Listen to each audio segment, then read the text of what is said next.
Did I ever tell you about the man who taught his asshole to talk? His whole abdomen would move up and down, you dig, farting out the words. It was unlike anything I've ever heard.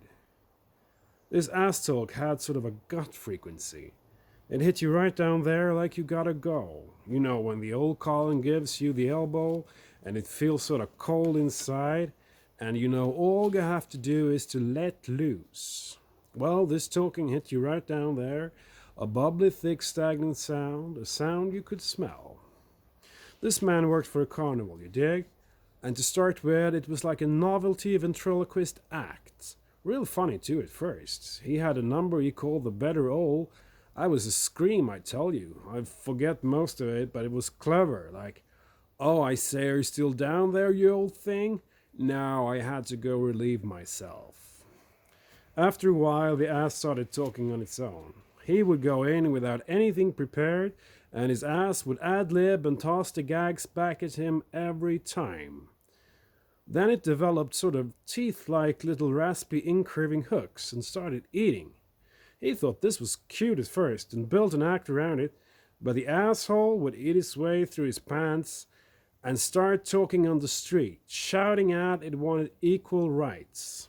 It would get drunk too and have crying jags. Nobody loved it, and it wanted to be kissed like any other mouth. Finally, it talked all the time, day and night. You could hear him for blocks screaming at it to shut up and beating at it with his fist, sticking candles up it, but nothing did any good, and the asshole said to him, "It's you who will shut up in the end, not me, because we don't need you around here anymore. I can talk and eat and shit." After that, he began working up in the morning with a transparent jelly like tadpole's tail all over his mouth.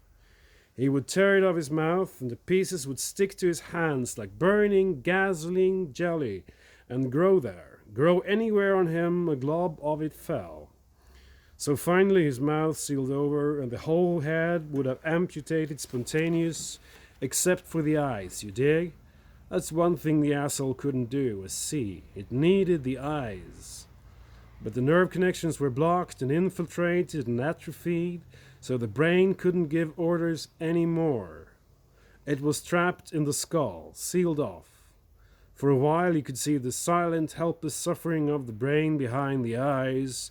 Then finally the brain must have died, because the eyes went out, and there was no more feeling in them than in a crab's eye on the end of a stalk.